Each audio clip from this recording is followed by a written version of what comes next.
I can see it on the YouTube page. We're geniuses. Figured it out. Meeting is now streaming live on YouTube. Oh my gosh, now that it's live, I'm nervous. Hello, everybody.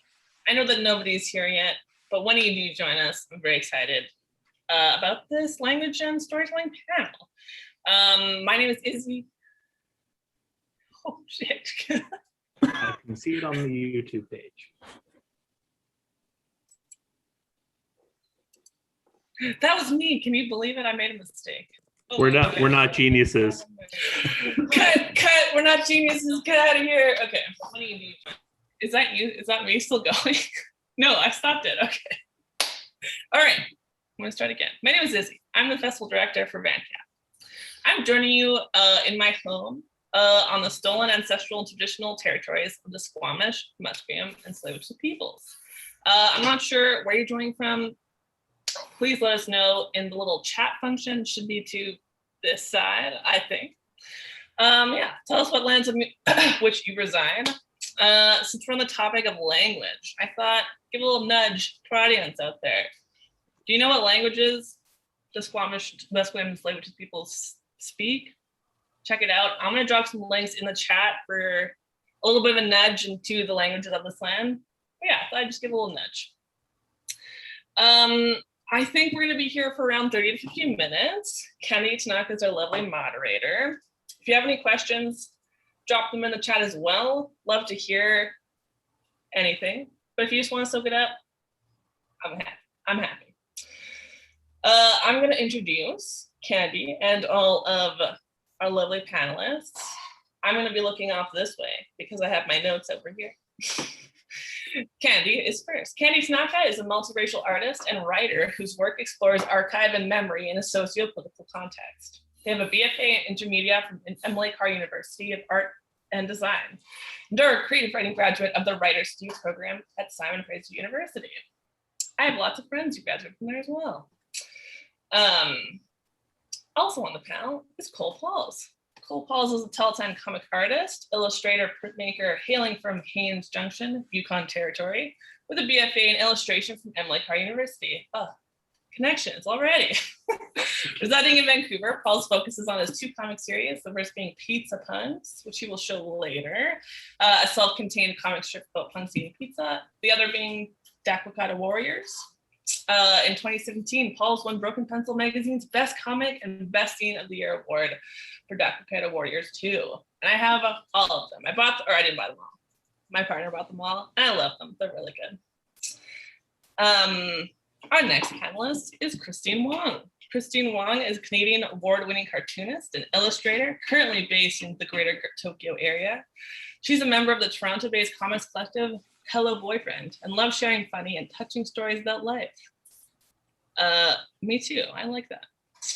And our last panelist is Naomi Tsui. Naomi Tsui is a Toronto-based translator and coder, and the author of the bilingual children's graphic novel Chicken Soup and the Goji Berries with illustrator Janice Liu. I'm going to hand it over to Candie to start this panel while I disappear.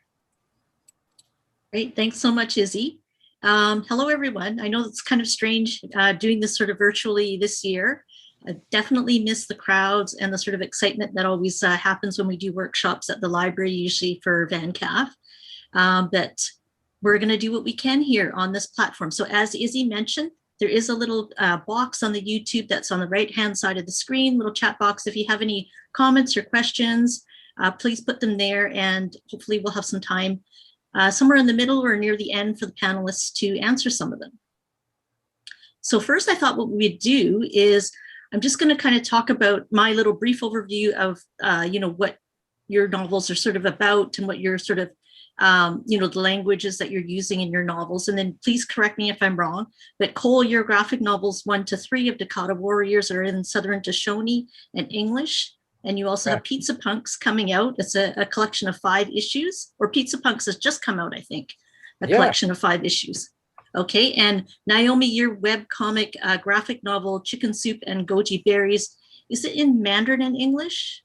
Yes, it's in Chinese. Like a non-Mandarin Chinese reader should be able to understand it, but the language represented is Mandarin, yes. Okay, great. And Christine, your comic, Father, Father, is in Cantonese and English, I think. That's correct. Okay, great. And Cole, you've talked about your work as being sort of this language revitalization comic. How does your work sort of function in this way? And then Christine and Naomi, are you using language, the two languages in your work as well in a similar way as sort of a preservation of language? Maybe Cole, do you want to start? Yeah. By language revitalization, when I say that, I mean like I'm like reintroducing the traditional language of my hometown, Southern Shoshone, and creating Champagne-Ajac First Nations comics. So Champagne-Ajac First Nations is the native band from my hometown, and they've been incredibly supportive to me throughout the creation of it. And I collaborated with two language preservers through Champagne-Ajac, Kashaw and Vivian Smith, and the two of them translated my dialogue into Southern Shoshone, or at least what they could have. And then I would incorporate their translations into my my comic. And Southern Shoshone, the language, I don't know the exact number of like fluent speakers that are left living, but it's not a ton. And my community is kind of going through this like resurgence of learning the language and becoming fluent speakers, and creating like language workshops and programs where you study and practice the language and the culture. And yeah, you know, like Southern Shoshone isn't really used a lot outside of my hometown or in the Yukon. So creating my book and incorporating the language into it is kind of just like giving these words like a bigger longevity, and like showing how they're used in dialogue. And yeah, it's about like, you know, reliving the language and practicing it. And, you know, it's I'm doing that by putting it in my comics. What about you, Christine?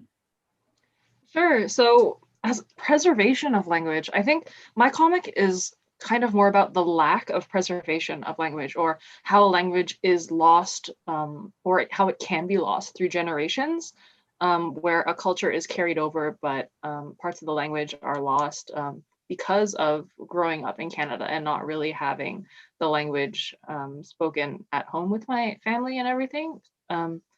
Because my father, he doesn't speak Chinese at all. So it's my mother's side that speaks the Chinese. So how language is lost, and how sad that is, like not being able to save a language like through a family like this, and how that affects communication between people. Yeah, so the opposite of preservation, the loss of language over time. Yeah. And Naomi? I mean, I think my position is very different coming from a Mandarin-speaking household. My parents both like were born, grew up, educated in China before moving to Canada, and Mandarin is such a like global language, especially now. Certainly compared to, for sure, Southern Shoshone, but also like Cantonese. So from my perspective, it's like on a global scale, I'm not really of the position of like, this is a language that I think I feel personally responsible for like preserving in any way, because it really doesn't need my help. But it's more about the very specific experience of Chinese Canadians like me, or anyone who comes from a multilingual family where the language they grew up with is not necessarily the language that was around them outside of the home. And it came from a place of like seeing around you, and even as there are more stories about, say, like Asian Canadians or Chinese Canadians, the language very rarely reflected what I understood as my experience and also the experience of many of my peers, which was a very complex thing, because as people from multilingual families probably know, it's not simply like English or not English. So that's what Janice and I, my collaborator, really set out to do with our comic. Mm. I know for myself, my mother's Chinese and my father's Japanese. And when I was growing up, we didn't speak either in the household. My dad spoke a little bit of Japanese to his grandparents on the phone, but unfortunately, I didn't grow up knowing either of them. And I've been trying to learn Cantonese, but it is very difficult. I think, as Christine, you mentioned in your comic, because I remember that little bit. How did you all choose the words that you wanted to put in a different language? Did you write it all out, say in English first, and then sort of handpick and choose the words? Or did you, as you were writing it, did you just kind of figure out that this is the word I'm going to put in Southern Shoshone, for instance? Like, how about you, Cole? How did you go about sort of figuring that out?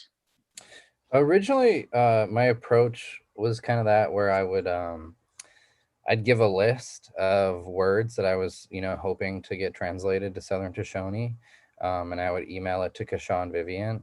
And I quickly learned that was not the way to go, because they kind of needed the context of the full sentence, or kind of just like who is saying these words, because you might say it differently if like a woman or a man was saying the word, or maybe you were like there's like a bunch of different words for like auntie. So like you have to specifically say like my dad's sister or like my mom's sister, like they're two different words. So there were small things like that. And then Kashaw suggested that I just send him the entire script, and then that they would try and translate as much as they could. So for the second and third issue, that's like the direction I went. Was I had to thumbnail the whole comic, and then once I knew what the pages would sort of look like, I wrote the dialogue with my chicken scratch drawings, and then I sent it to them, and then they were able to give me back, a handful of words or sometimes full sentences. And I kind of quickly learned like there was stuff that I wanted translated that just like was untranslatable. Like there was no Southern Shoshone word for specific things, because those objects or those situations like kind of like didn't exist back then. So yeah, it was kind of like a learning experience in that regard. But yeah, I think the book turned out really well. It being like bilingual, where there's both English and Southern Shoshone, and there's kind of like a lot of repeating words, because I think there's around 110 words in Southern Shoshone throughout the book. So it's kind of like once I finished the first book, I could like grow my Southern Shoshone vocabulary more with what I had from the first to the second one. And then with those two first issues, I could incorporate those Southern Shoshone words into the third one. So I think by the time the project was done, or I know, because I spent a year editing the book from the single issues to the graphic novel.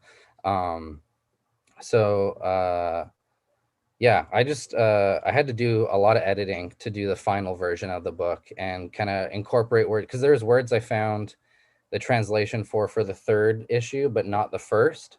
So I had to like go back and change those words from the first issue into Southern Shoshone, so there was like more consistency throughout the book. So yeah, it was a lot of learning and reconstructing, and I'm really proud of like what the graphic novel is. I really do think it's like the like deluxe version of my comic. And if you have the single issues and not the graphic novel, I really encourage you to buy the graphic novel, because I spent a year adding a language key at the bottom of every page, and everything's numbered now. So yeah, it looks a lot better now, I think. And I think it's a lot more easier to go back and forth between the English and the Southern Shoshone. Definitely. And Christine, how about with yours? Sure. So in my comic, I use language a few different ways. There's English, of course, for when the characters are speaking in English.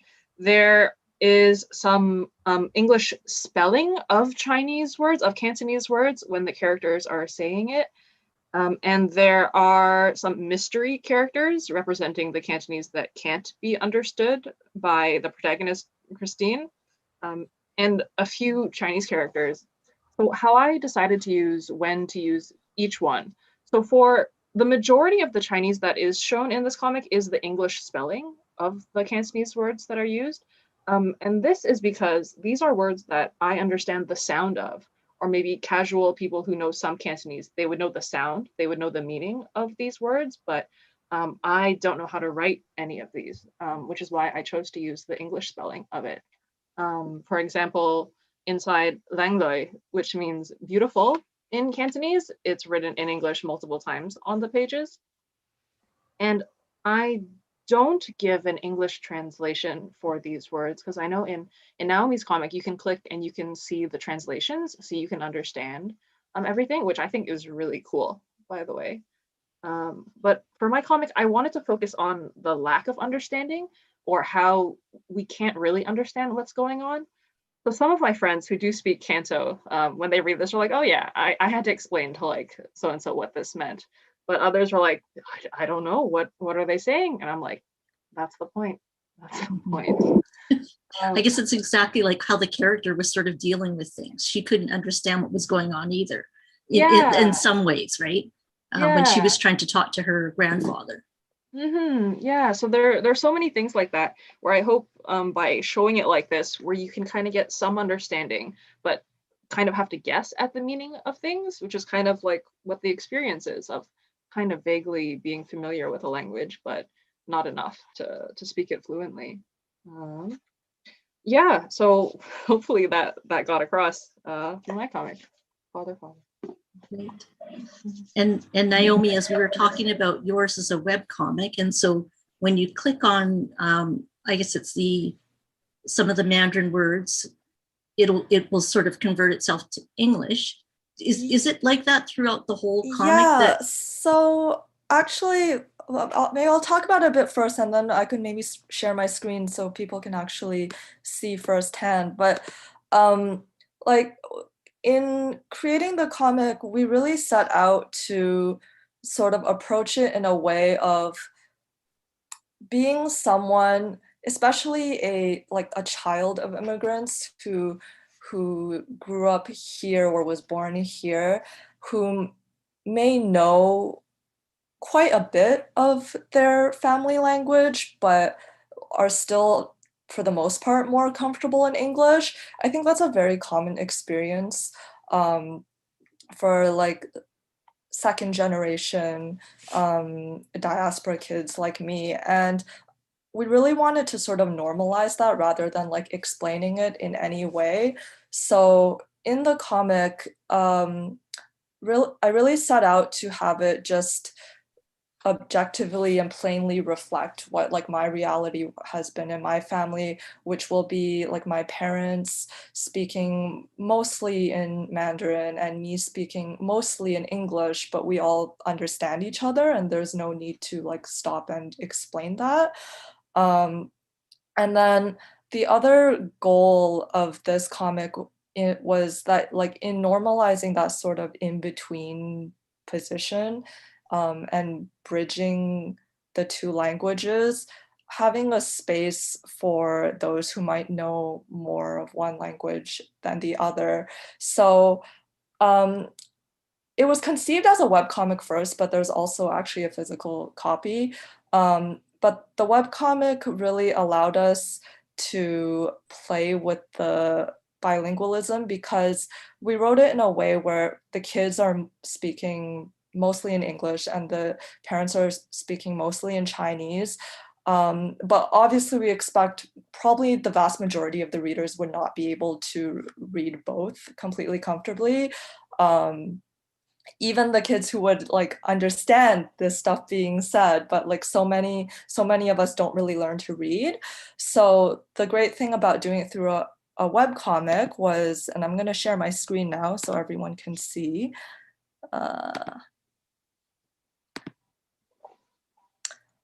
was that we'd present the speech bubbles to reflect like the reality of like the kids speaking English, the parents, the adults speaking Chinese. But for the reader's benefit, if you click the speech bubbles, all of them, all the English speech bubbles have a Chinese translation, and all the Chinese speech bubbles have an English translation. With the idea being that not only could like a Chinese Canadian kid who can't understand or can't read Chinese get through the whole comic, but maybe they could be reading it with their Chinese parents or grandparents who maybe don't know all the English, and they'd also be able to fully understand the comic as well. So I think the choice of like how language was used came very naturally, but the part to think about was really how can we still have this reach the audience we want it to reach and maybe extend beyond that audience. And the webcomic, like technology really provided a great solution for that, but it was a lot harder to think about how we would do the physical version of this, because obviously like we can't click things in a book. So how we did it, and I wish I had a physical copy with me, but I don't, so I'm going to just have to explain it, was rather than a typical comic where all the pages would be like facing each other, like on the left side would be one page of the story and immediately on the right side would be the next page. We had it so that only one page of the comic was shown at a time, and it would always be on, I believe it was the left side. And then on the right side was a a lighter version, like a faded version of the exact same page, but only with the speech bubbles flipped to their other language. So you could easily refer back and forth. And hopefully that still functions as a learning tool, that the way the webcomic did really smoothly.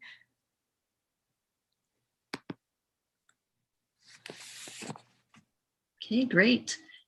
You know, I because we're IBPOC, and you know, I guess is anybody fluent in you know other languages? Are you totally fluent in Mandarin or Cantonese or Southern Shoshone?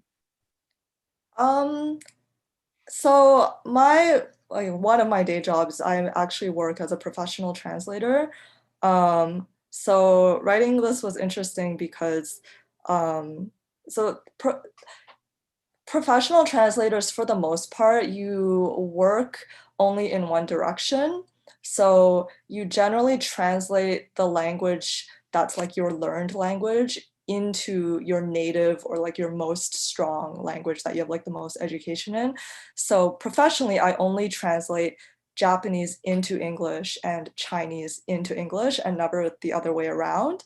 But for my comic, obviously, like there's like all the English had to be translated into Chinese, and all the Chinese like had to be written in Chinese. So I did do my best with that. I have enough command of the language to manage for something like this, where all the language used is very conversational. But I definitely needed the help of my mom, my artist collaborator's mom. All our parents got a good look at this before it was finalized. And you know, I'm just wondering too, like, is there any sense of guilt that any of you sort of feel sometimes not knowing, you know, I think Christine, you addressed it a little bit in your comic, and as I was reading it too, I kind of felt similar. But how, I mean, you obviously did feel a little bit of guilt, and are you still working on Cantonese right now? So as for the guilt, I feel it. I feel a lot of guilt all the time. Not so much when I'm here because I'm away from my family, but when I am back home and around my family, I do feel guilty that I can't speak their language, that my mom's family's language. So yeah, my comic was basically, the theme of it is, I'm guilty. I feel very guilty about not knowing this language. And here, look how guilty I am. Look, people, look. So it was expressing the complicated feelings of not being able to understand something that should that I feel should be something that I know. And I did try to learn it, right? Like I did take lessons as a kid, but it didn't stick and I gave up really quickly. And as a teenager or as a young adult, I didn't really progress more towards it, which I do regret. But I do love learning languages. But right now, because I'm living in Japan, I'm studying Japanese. And my Japanese has long since passed the point where it's much, much better than my Canto, which I also feel guilty about. And even where my French is better than my Canto too. There's a lot of really complicated feelings about having no, I'm Canadian and my father's family, they speak French and Creole. So I learned French to be able to talk with them.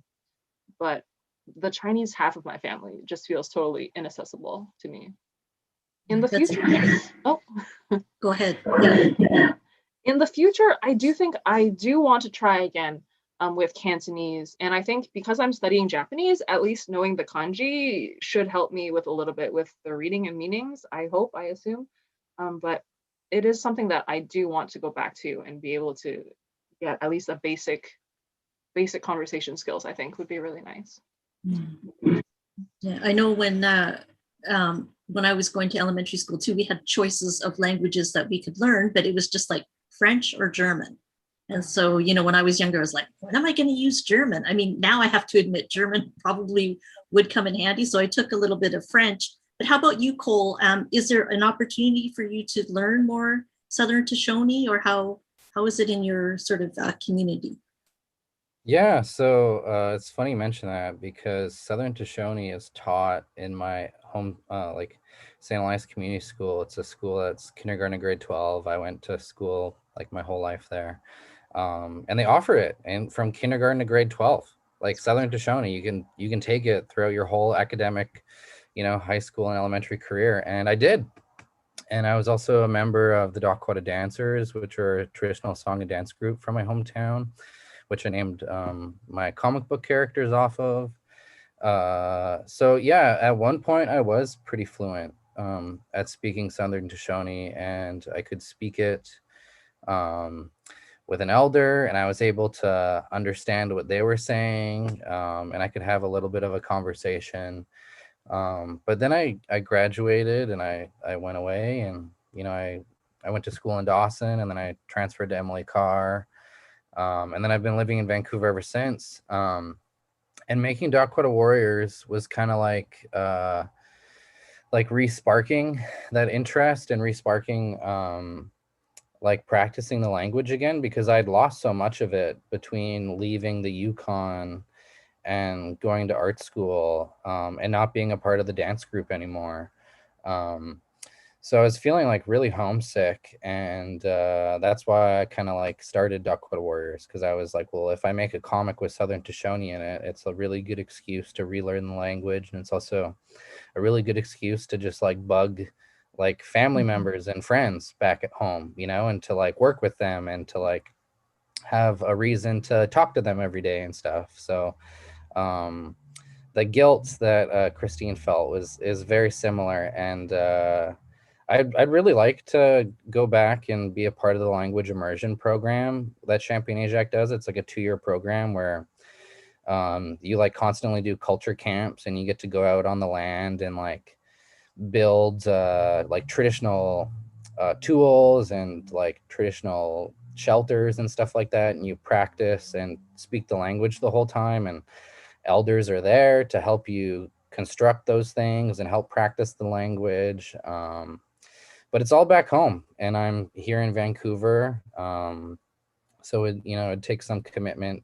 for me to either move back for a couple of years or to like go heavy, doing like Zoom language lessons, which I am interested in doing. And, because it's something I've always wanted to be like very fluent at and be like proud of being able to speak, my Indigenous language. But through years of, assimilation and genocide and displacement, a lot of our elders have lost their way of speaking, you know, traditionally all the time, or getting to practice those cultures. So there's kind of like this huge like space between our generation and our elders' generation, and I kind of feel like it's like that for most countries that have been like colonialized by another language or by another like culture.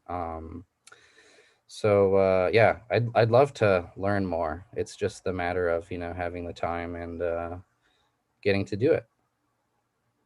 So it kind of seems like we're all in this sort of like liminal space that's sort of in between cultures and things. Do you guys sometimes feel like you have a hard time fitting in with one or the other? Like how does it feel for you, Naomi? I think I felt that a lot more when I was younger.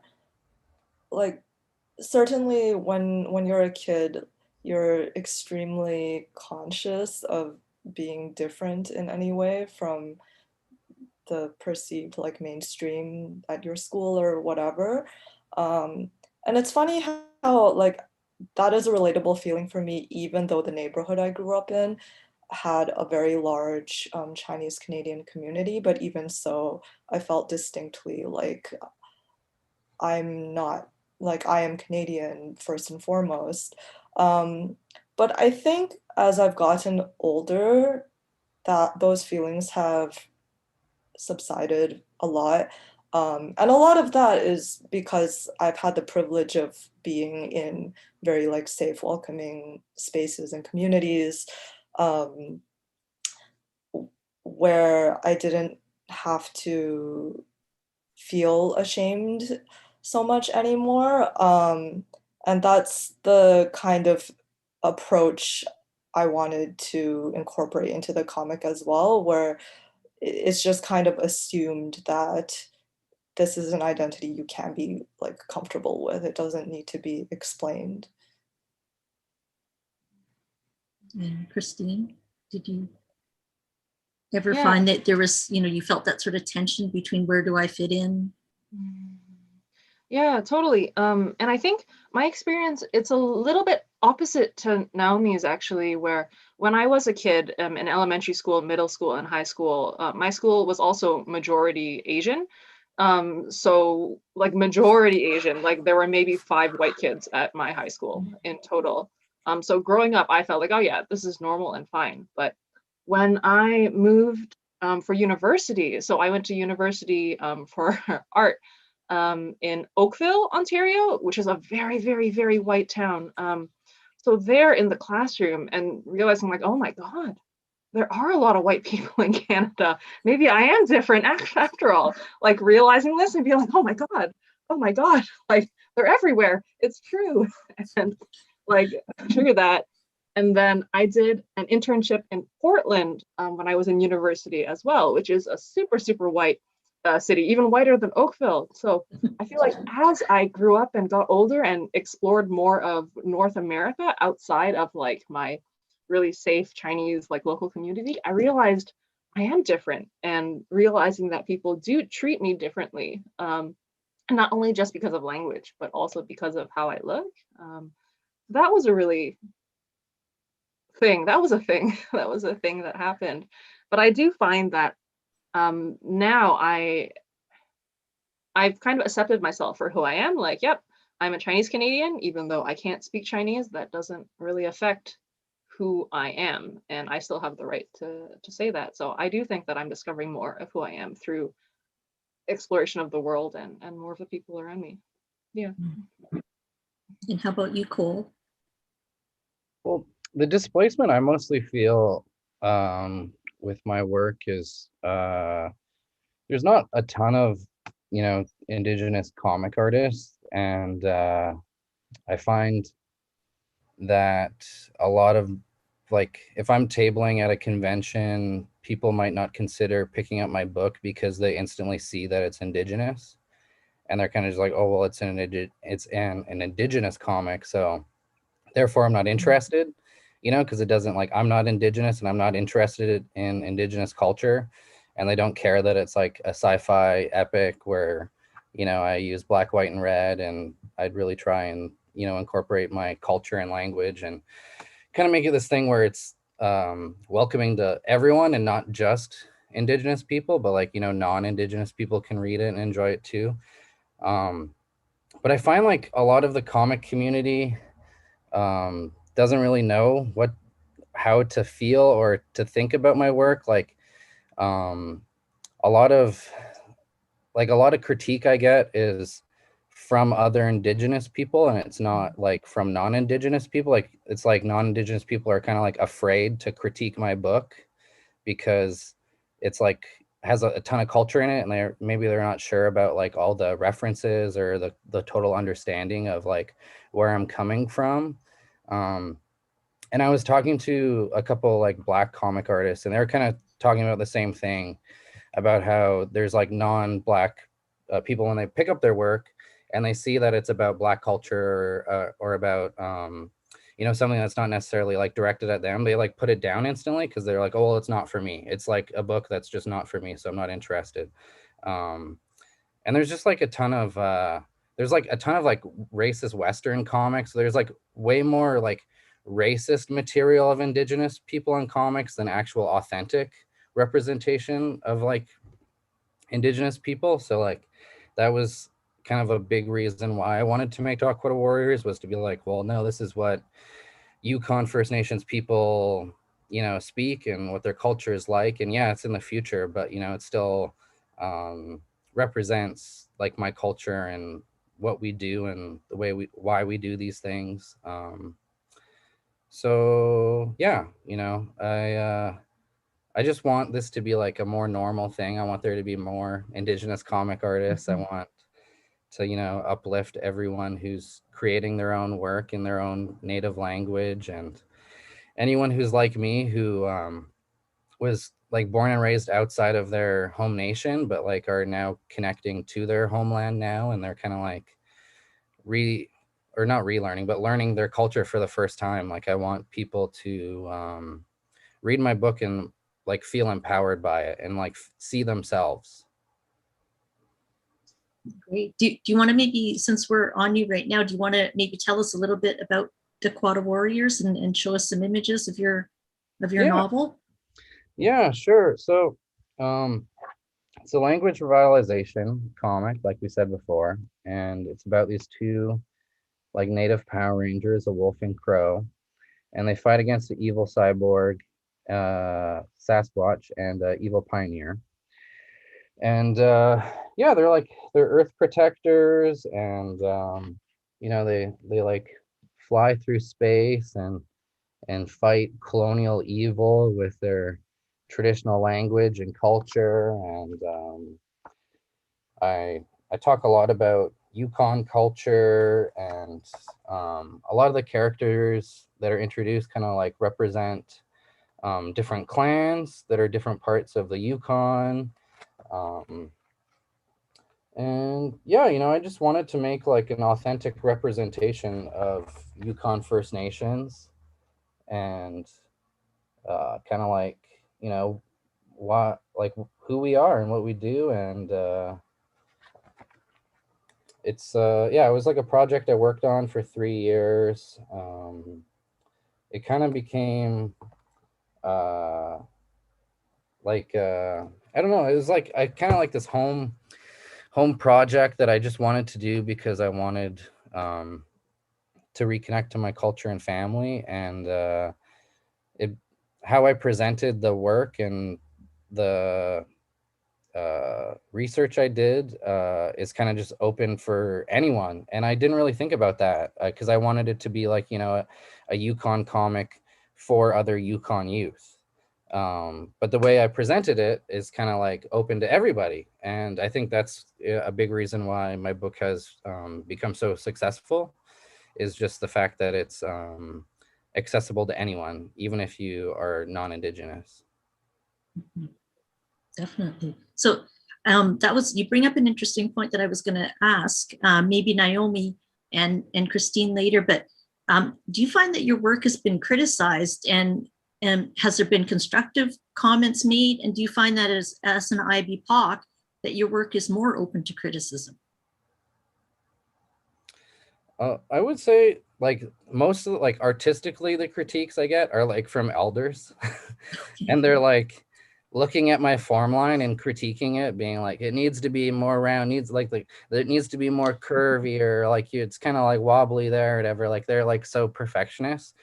And another thing is like there's all these like traditional kind of like superstitions that are around traditional art too, where like I'm kind of breaking them that I'm because I'm not aware of it. And I also I'm doing it from like a stylistic point. Like I cross a lot of like red and black and they touch. And I recently learned that that's like a big no-no apparently to like elders, is that like your colors are not supposed to touch each other. Um, so there's small things like that. And the other thing was like the original issues were they had both dialects. So Southern Shoshone has two dialects, which is the Champagne and Ajax dialect. And I had both in the original issues. And back then you would have spoken in both dialogue or dialects to talk to each other. But for consistency's sake, we thought it would be best to just make it the Ajax dialect. Or let me go back here. Yeah, we made it the Ajax dialect, as you can see in the language key in the back, because Vivian Smith, the elder who helped me translate the book, she like her dialect is the Ajax dialect.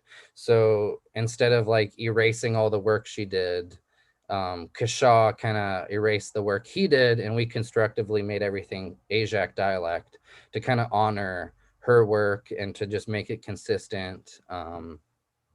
And also there's a Yukon native language dictionary on the internet, and it's also in the Ajax dialect. So we kind of wanted to keep it consistent to what is being taught in elementary schools today in the Yukon. So there wouldn't be any like mix up, because it's like the way to spell things in Southern Shoshone is like very controversial to people, because there's all these different dialects, and you don't want to say that like one elder is wrong to the other, because you know they're just from different parts of the territory, and they're both right, you know, like so yeah, there's a lot of talk about like the proper way to spell something, because it's a oral language and an oral culture, and nothing was really written down, right? It was, if anything was written down, it was through carvings or through artwork. It wasn't like the spelling of a specific word or a culture or a clan or something. So yeah, that was one of the other really big critiques I got in the Indigenous community. What about you, Naomi? I think just thinking about what Cole is saying, and I'm just thinking about how as like a marginalized identity and a creator, we're always walking this very fine line, I think, where because our stories aren't part of the mainstream, whatever you do create has tends to be looked at as like all representative or like more representative than maybe you intended. And then on the other hand, I think as creators ourselves, maybe we also feel pressure that like we do need to speak authoritatively because that's how people are looking to us, when really we're all just individuals, part of like a bigger community of people with diverse, not just like personal backgrounds, but even like, for example, dialectal, as Cole mentioned, or like subcultural backgrounds. And I think for the chicken soup comic, I mean, I think differently from both Christina and Cole, I am not a like a comics person primarily. Like I happened to do a comic with a comics person, but I don't otherwise have like comic works and such. So I don't really have a like body of work and a relationship to like a broader comics and arts community that's always like looking at me, which maybe is a bit like freeing for me. This was I was able to just work on this as a one-off thing. And I think that made the experience very like from the beginning, I approached it as, yes, I do have a certain responsibility to represent things right, whatever that may mean, because this isn't a like strictly personal story the way it's like Christine's is. It is representing a sort of generic, a Chinese Canadian family.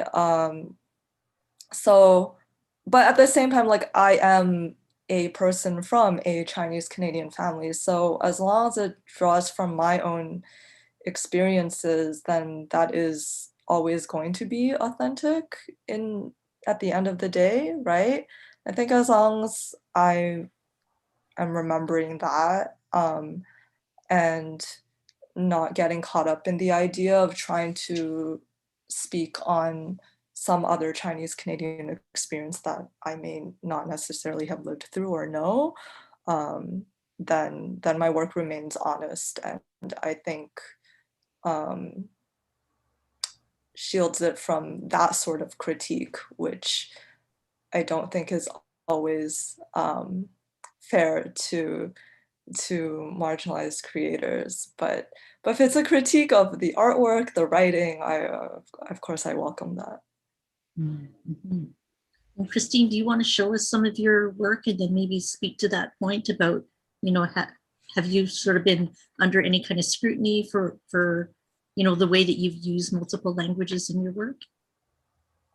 So I'm gonna hold it up. So this is my little zine here, Father Father. And so usually I do like more lighthearted, like funny autobio, like short comics about my life. So this story was the first more like really personal story and kind of with more complex feelings, where it's not trying to get like a laugh out of the viewer per se, but trying to get some empathy or some understanding for the story. So I was really worried when I made this about how it would be received, how people would take this comic, but everything went pretty smoothly. People liked it. Some people thanked me. They said that it was really great reading about an experience they could kind of relate to, even if it was not Chinese or Cantonese specifically, but relating to their own feelings and distance from their own language. Some criticism I did get was from my mom, who doesn't really read my comics ever, but she saw like a stack of these and she looked at it and she was like, Father, Father, what's Father, Father? I was like, that's the name of my comic, you know, like Gong Gong, like grandfather. She's like, that doesn't mean Father, Father. I was like, oh shit. Like, he is like my mother's father, but for some reason in my head the whole time I was like, Gong Gong, that probably means like Father, Father, right? Like, because he's my grandfather. But I was wrong. My mom was kind of like not impressed with it, but I think that's part of the charm in that I don't know this language well enough to even be able to title something. So it's kind of an inside joke for the people that can read Chinese and be like, why are you calling this Father, Father? What's wrong? So thanks, Mom, I guess. Yeah. I think sometimes our parents as Ivy Pot too are our biggest critics, for sure. You know, I mean, I find that with things that I do too, and it just comes out of nowhere. You're just kind of surprised, and you're like, yeah, you know what? They're, like you said, they're actually right. But oh well. I wanted to ask too, as Ivy Pot, sometimes the publishing world can be, you know, sometimes really oppressive and hard to sort of get into. Do you find that, you know, the sort of genre and the form that you're using as graphic novels and comics has made it maybe a little bit easier, or is it just as difficult getting, you know, those published as well, sort of say as to sort of like mainstream, you know, other kind of like, you know, traditional forms of like novel writing and things like that? Did you find it a little bit easier to get sort of your foot in the door with comics and graphic novels and you know, or are there the same difficulties that you encounter in those worlds as Ivy Pot artists and writers? Maybe Cole, do you want to speak to that first? Yeah, I kind of like I finished the second issue of Valkyrie Warriors, and it was my first year going to TCAF. And I brought my books, the first 2 issues, to like every publisher that was at TCAF that year. And I kind of got the same answer from everyone, and it was like, this comic's really cool, but it's not done, so let me know when it's done. Because I was just a new kid going up to a publisher being like, hey, I'm working on a graphic novel, maybe consider publishing my work. So I didn't really have anything under my belt. So everyone wanted to just know when the book was done. Like, they wanted to see that I could actually accomplish it, because I didn't really have anything else to show. So when the 3rd issue came, I got offers. Like, as when I finished the book, and I was like, I'm going to TCAF 2019 or 2018, whenever the 3rd issue came out. And I got emails offering to publish the collection before the 3rd issue even like officially like dropped. And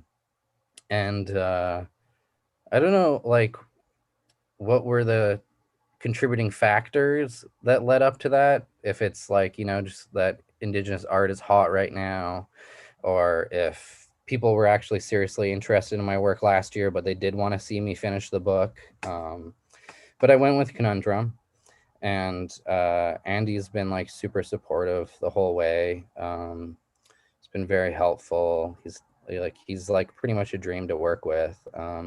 He's had a little bit of suggestions on my work, and I've almost shot down every single one. And he's been like totally fine with it. He's like, okay, yeah, it's your book. It's like, I'm the publisher, but you're the author, and you're going to be the one living with the book the rest of your life. So he's just really concerned about me being happy with the book versus like the public, or like, whoever else is going to pick up my work. Like, I made a book. Is interesting what Naomi was saying about representation, and how like I'm making a book about my hometown and the people in my hometown, Haines Junction, Yukon, and it's like a Yukon comic for Yukoners. But it kind of quickly became known on like a Canadian wide scale, to the point where I did all the artwork for TCAF. And when I did the artwork for TCAF, I kind of did feel like that, where I was like, whoa, I do feel like I am representing like everybody now, like everybody in Indigenous comics now, because I have this platform of doing all the artwork for, one of Canada's biggest comics festivals. So I kind of found that daunting, especially because, Toronto is East Coast and I'm West Coast, and there's no form line on the East Coast. It's all woodland style artwork, and I'm hired to make form line. I'm hired to be myself and represent myself and make my own work. So at one point I felt uncomfortable with the job, just because I was like, maybe I'm taking someone's space from the Eastern Coast, like a Eastern Indigenous comic artist. But then I realized, they're hiring me for me to do my own work. And it would be weirder if they hired me and then asked me to do woodland artwork, like, it's not my culture. It's not my thing. They asked me to do myself. So when I thought about that for a long time, and that's when I realized, I was like, okay, I will take this job and I will do this. And I won't feel like I'm totally stealing someone's spotlight by taking this opportunity. But it definitely, a mixed feeling, because like when you think of Canada, you do think of form line. And I think like black, white, and red art is kind of like the total norm. And it's like, if you ask someone like what Canadian Indigenous art looked like, they would probably say like Haida art or something like that, and they wouldn't necessarily say woodland art. But yeah, I just did it after having this huge mental turmoil in my head, and then realizing, well, it's still me, and it's I'm still making my own comics. And even though I am representing Canada and Indigenous comics through doing the artwork for the festival, I can still just be myself and only stay true to myself. And what about you, Naomi? You started with this sort of like web comic, and then you actually are publishing a print version of it as well. Yeah, so the artist and we published under Cloudscape Comics, and they are a Vancouver-based small publishing company, and they mostly like they're very much about promoting local artists and local comic artists' work. And Janice, the artist for the comic, is a Vancouver-based artist. So that outlet was available to us. And as I said before, so like this project began.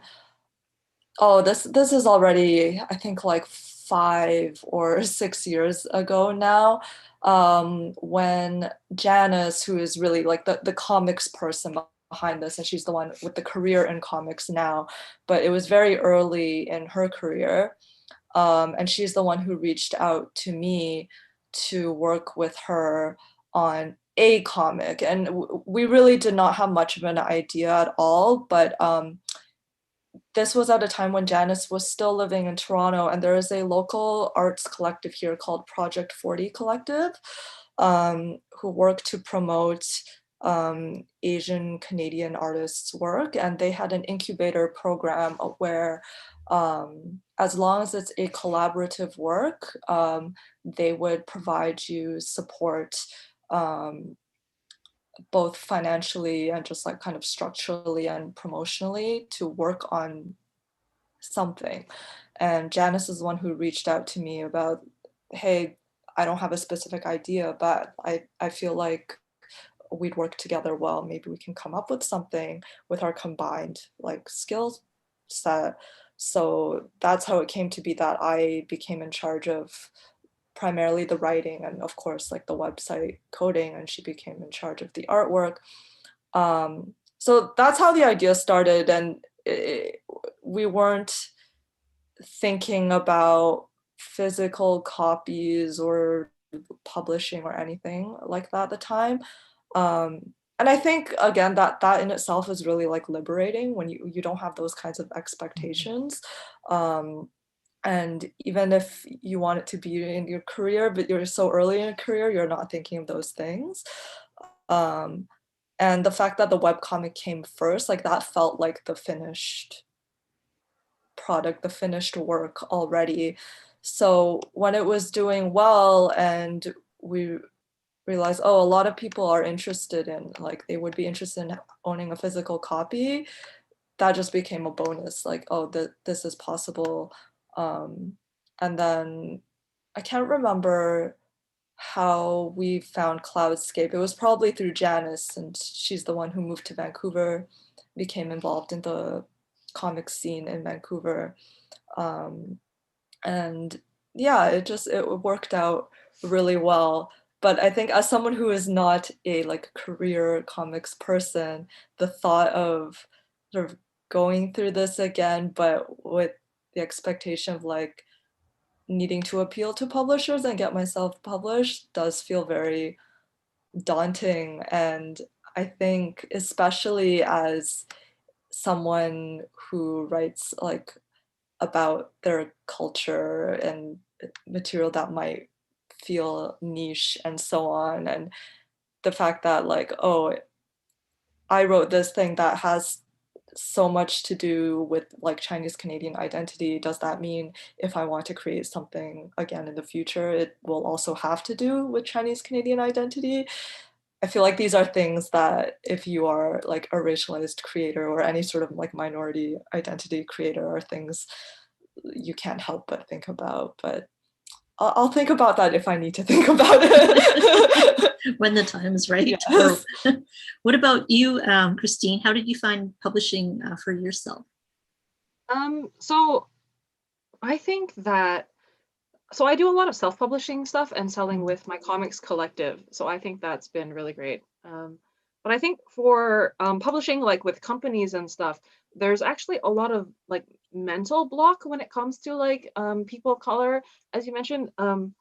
it's like the thing, right, where some people will always shoot for something, even if they don't meet all the requirements, like they'll just go for it. They have the confidence. But for others, for I think women and people of color too, we tend to hold ourselves back a little bit and wait till we know we are welcome and can do it before applying to stuff. So there's that level of thing. But I try, what I do is I call it my mediocre white guy technique, where I'm not sure if I can do the thing, but it's like, if I was a mediocre white guy, what would I do? I'd shoot for it. I'd go for it. So I will. That's my technique in trying for things or events. Fields can use this technique too, if you ever need to. I've found it quite helpful in trying and going for opportunities and chances that otherwise I might have passed up on. And I think they've really led me to doing some really fun stuff. Yeah. Great. I do like that motto. I don't know if my audio is kind of clipping out a bit, but I do like that motto. I have heard that before about, just be a mediocre white guy and think you can, do whatever, you can possibly, like, shoot for the moon. So we're getting close to the end here, but I did want to thank you all. Thank you, Cole, Naomi, and Christine, and to VanCAF, Robin and Izzy, for inviting me to moderate this panel today. I did want to find out, though, what are you all working on? What's next? Christine, since we were just talking to you, do you want to go first? Sure. So currently I'm making a bunch of comics about teaching English in Japan. So I'm a high school English teacher. That's my day job right now, teaching English. And I've been making comics kind of for my students, like in a monthly newsletter for them, but also for the internet as well. So these are my ALT comics. You can see what the Japanese teens are up to, what they're thinking, and what they're interested in. And I'm working on putting together a big collection of those. So that should be coming out at some point in the near-ish future. Excellent. And Naomi, what's next for you? So I haven't been doing any more comic stuff since Chicken Soup, but I have been doing some work for SFU galleries, especially since the pandemic started and a lot of exhibitions for galleries have moved into online spaces. So my exhibition for Merritt Johnson, I believe, is still up through SFU galleries. And if you are an artist who has internet needs, a web page needs, I'm always available for that as well.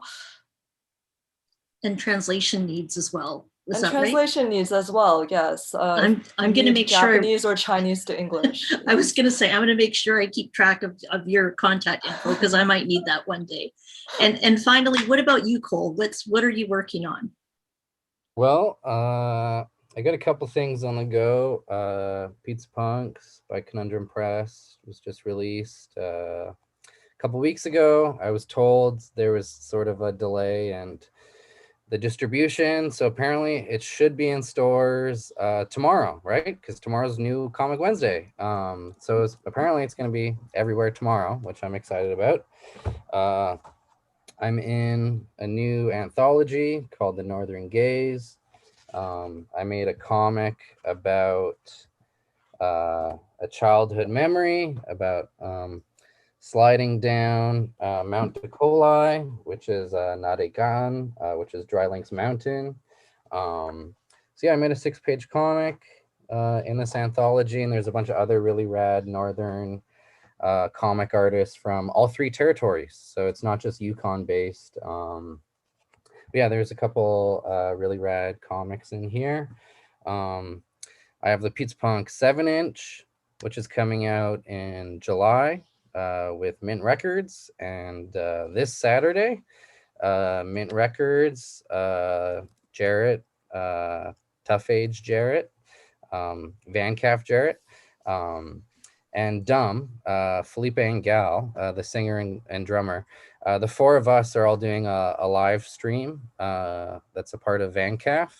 And we're going to talk about the creation of the 7-inch and secrets behind the creation and the process and all that. And yeah, I have a new book coming out with Conundrum already next year, which is called Quandeur. And it's going to collect kind of like the comics I made for Northern Gaze and I made a bunch of comics for like youth workshops that I make as examples, as like culture comics, and they're kind of, it's going to be a collection of that. And it's like it's kind of weird to say, but it's going to be like an autobio comic, like a whole graphic novel of autobio comics, which is weird to say for me because I'm like, I don't really read those, and I never really thought myself to be a autobio comic artist. But my next book is going to be like very personal, more personal than Dakota Warriors, which is I think hard to say because it already is very personal. But the next book will be like my heart on a plate, I think.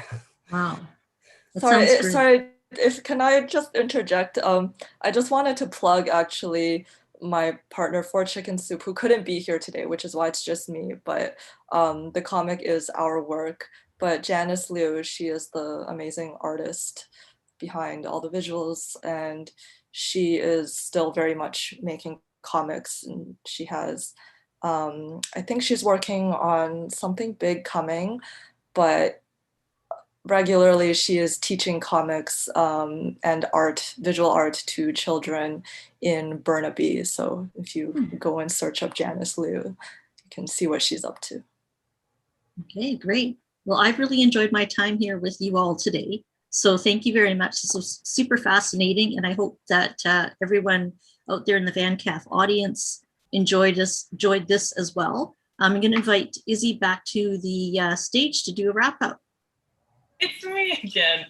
I've popped the link for the rest of the schedule for VanCAF stuff this week. Go check it out. Come to other events. Thank you so much for everyone here. It was an awesome panel. I learned so much. People in the chat are so nice. You should go read it when it's up because it's so nice. Yeah.